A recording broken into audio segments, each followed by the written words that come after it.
في الفيديو ده هنتكلم ازاي تبدأ تحول فكرتك إلى نموذج أولي للبيزنس بتاعك وتختبر فكرتك في السوق، حاجة بنسميها ال MVP Minimum Viable Product. هنشوف أمثلة كتير لشركات كبيرة زي أمازون وإير بي إن بي وأوبر اللي بدأوا ب MVPs وبعد كده حولوها لمنتجات بتبهر العالم. خليكم معايا للآخر عشان نعرف أكتر عن ال MVP.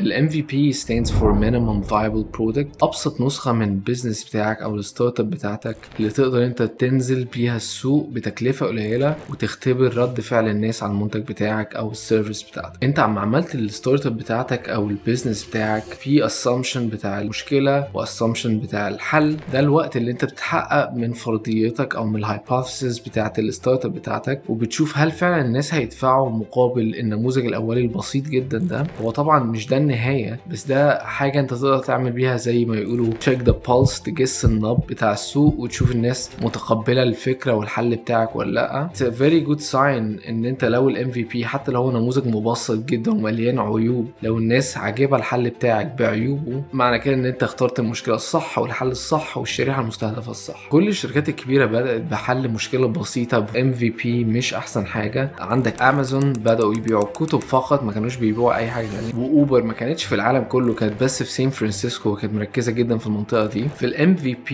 احنا مش عايزين نعمل كل حاجة بطريقة efficient وطريقة منظمة جدا. غالبا انت بتحاول تلصم المنتج بتاعك او النموذج الاولي بتاعك بأبسط طريقة. مش مهم ان انت تكون مركز ان الايرادات اعلى من التكاليف في المرحلة دي، مش مهم ان الحل بتاعك يكون streamlined او مفهوش غلطة. كل المطلوب في مرحلة ال MVP ان انت تعمل validation للفكرة، تشوف رد فعل الناس على المنتج او الخدمة اللي بتقدمها. Airbnb مثلا بدأوا ان هم يصوروا الشقق بنفسهم اول ما بدأوا عشان يتأكدوا من جودة الصور ويوصلوا لل MVP اللي هم يقدروا يعرضوا على الناس وياخدوا منهم الفيدباك بتاعتهم على فكرتهم. طبعا Airbnb دلوقتي في حتة تانية خالص، بس هم ما بدأوش كده. طبعا اوبر اول ما بدأ كان في سان فرانسيسكو بس، ما كانش في اي حتة تانية، وكان مركز جدا في المنطقة بتاعت سان فرانسيسكو، حل مشاكل كتيرة جدا في سان فرانسيسكو. وبعد ما المنتج بتاعه تطور في سان فرانسيسكو ابتدى يروح مدن تانية وولايات تانية، وبعد كده دلوقتي بقى في العالم كله زي ما احنا عارفين. برضو امازون جيف بيسوس اول ما بدأ كان بيجيب الكتب بنفسه وبيوديها للزباين بنفسه. كل ده بيعمل برودكت ديفلوبمنت وفي نفس الوقت بيعمل مبيعات اوليه للشركه. كتير من الناس بدأوا يتكلموا على المينيمم بيلابل برودكت. يعني ايه؟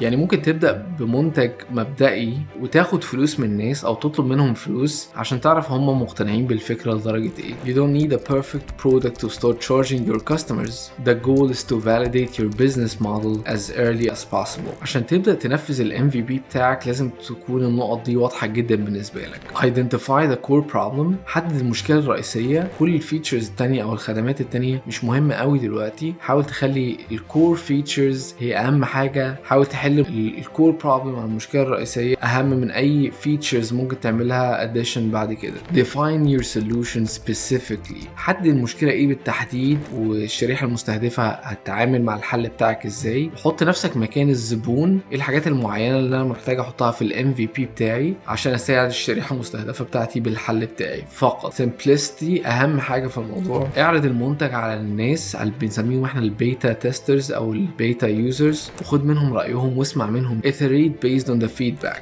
كل فيدباك بتاخده بتعدل حاجة في الحل بتاعك، في طريقة التركيب، في تكاليف. كل فيدباك بتاخده بتحوله لفيتشر جديدة أو حل لبج أو مشكلة موجودة عندك. كل ما تلاقي فيدباك أكتر وكل ما الفيدباك تبقى الكواليتي بتاعته احسن، يستحسن انت تسمع من الزباين بنفسك وتفضل تعدل في الحل بتاعك لغايه ما تحول ال MVP لالفا فيرجن وبيتا فيرجن. كل فيرجن المنتج بيتحسن وبيقرب جدا من المنتج اللي الناس عايزينه في السوق. انت عندك فكره شويه ازاي تبتدي تختبر فكرتك في السوق؟ لازم تنزل السوق as soon as possible وما تقعدش عايش مع فكرتك كتير. حول الفكره لمنتج بسيط جدا الناس تقدر تستخدمه وتقول لك رايها الحقيقي. يا سلام لو عرفت تخليهم يدفعوا فلوس عشان يبقى they vote with their own money. كل ما عملت الموضوع ده اسرع وخدت فيدباك اسرع هيساعد الاتريشن على الايدياز يبقى اسرع واسرع، وهتقرب للPMF اللي هنتكلم عليها في الفيديوهات جايه. تابعوني عشان يجيلكم نوتيفيكيشن اما انزل فيديو جاي.